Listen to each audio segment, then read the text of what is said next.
Señor sea con ustedes. Y con su espíritu. Proclamación del Santo Evangelio de nuestro Señor Jesucristo según San Mateo. Gloria a ti, Cristo Señor. En el capítulo 15, del versículo 29 al 39.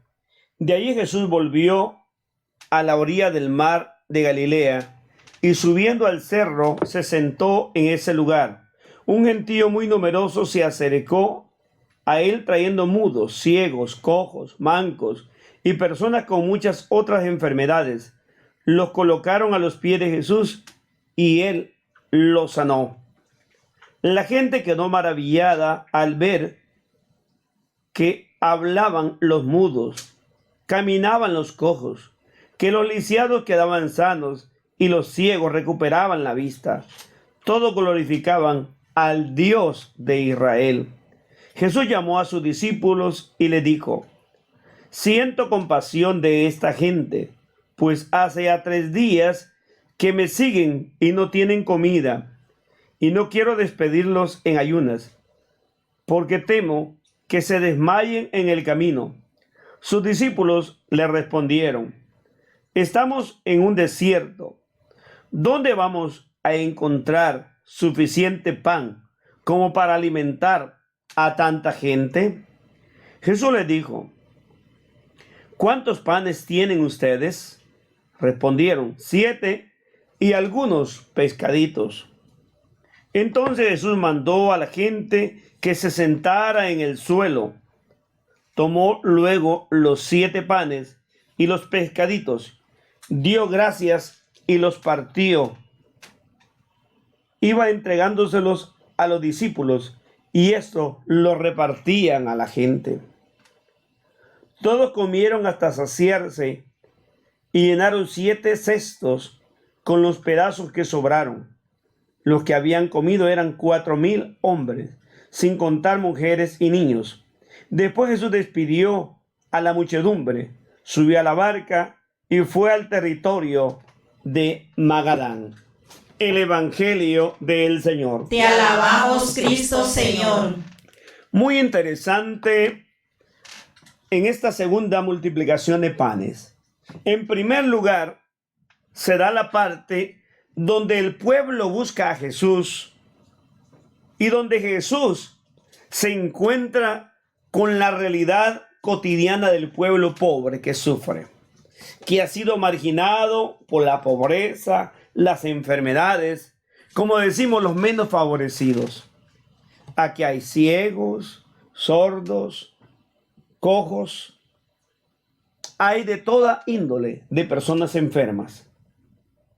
Cuando Jesús los ve, tiene compasión de ellos. Los va a ir sanando a todos. Ya ha predicado la palabra. Los ha sustentado. Hoy ha recuperado la fuerza del cuerpo. Tanto cuerpo como espíritu están fortalecidos. Y la gente está agradecida con Dios y comienza a glorificarle, a alabarle. ¿Se han dado cuenta que la mano de Dios, el poder de Dios, a través de la persona de Jesucristo, está obrando en ellos y para ellos?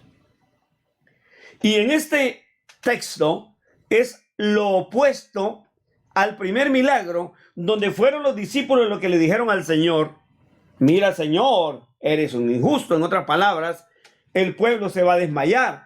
Es aquí donde Jesús, lo real, que va a decir: óiganme, muchachos, saben que tengo temor de mandar a este pueblo que está hambriento de mi palabra, pero que tiene otra realidad, el hambre de pan, lo que fortalece las piernas, el movimiento del ser humano. ¿Cuántas familias o seres humanos tienen su estómago vacío? Se van a las camas con el estómago vacío.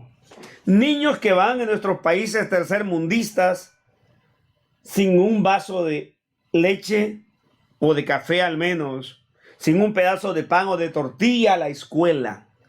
Por ejemplo, El Salvador era un país de esos.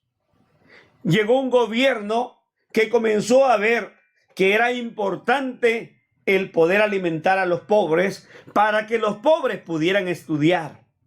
Recuerdo cuando yo era un niño y estudiaba e iba del campo y teníamos al menos maíz y frijoles, solamente comprábamos la sal, pero niños pobres de la ciudad que tenían que pelarse hasta los labios comiendo marañones tiernos o lo que encontraban por la pobreza. Hoy en El Salvador, como en otros países, los gobiernos han buscado la manera cómo darles un vaso de leche y un pedazo de pan para que estos niños tengan algo en el estómago y puedan aprender. Pero la triste realidad es cómo hoy hay personas en el mismo El Salvador que critican esto porque a ellos no les importa. Lo que les interesa es tener a un pueblo humillado y sometido, pisoteado, siempre al margen de la realidad. Es tiempo de despertar. Cristo despertó conciencia a los discípulos y ellos van a decir, pero Señor, ¿qué podemos hacer? Aquí estamos en un lugar descampado. Todos tenemos que preguntarnos, ¿qué hacemos por los pobres que no tienen pan? Que sufren de hambre o mueren de hambre. Jesús va a preguntar, ¿pero acaso ustedes no tienen nada? Nada en absoluto para poder compartir. Eso mismo te pregunta a ti y me pregunta a mí. Tú, es cierto, no eres rico, no tienes en abundancia ni de sobra, pero ¿qué tienes? ¿Qué puedes compartir con estos pobres? Y ellos van a decir, Señor, mira, hay 7 panes y unos cuantos pescaditos. Ah, bueno, eso es suficiente. Por favor, coordinen que la gente se siente. Yo voy a hacer la obra. Si nosotros fuéramos generosos y compartiéramos desde lo poco que tenemos, nunca faltará nada, como aquella viuda de Sarepta que compartió con el profeta Elías y nunca le faltó ni pan ni aceite. Cuando usted y yo no pongamos la confianza en el dinero ni en los bienes materiales, sino al contrario, en ese Jesucristo que nos da vida, que nos cambia y nos transforma. Jesús cogió los panes, los bendijo, los multiplicó y los volvió a entregar a los discípulos, como diciendo, miren, ustedes me dieron 7, miren cuánto yo les devuelvo. A aquel que es generoso y comparte, Dios no se deja ganar en generosidad. También pregúntense, ¿cómo usted es generoso en su iglesia, en su templo? ¿O usted es un mezquino y de aquellos que critican y que piensan que la iglesia está bañada en dinero? No, la mayoría de iglesias somos iglesias pobres, que dependemos de la ofrenda que usted comparte. Y si usted comparte, Dios lo bendice y le multiplica mucho más. Por eso que Jesús al final invita a recoger lo que sobró. Sobraron 7 canastas, el número perfecto. Siempre habrá para todos. Solo confiemos en Dios, que Dios te multiplicará. Amén.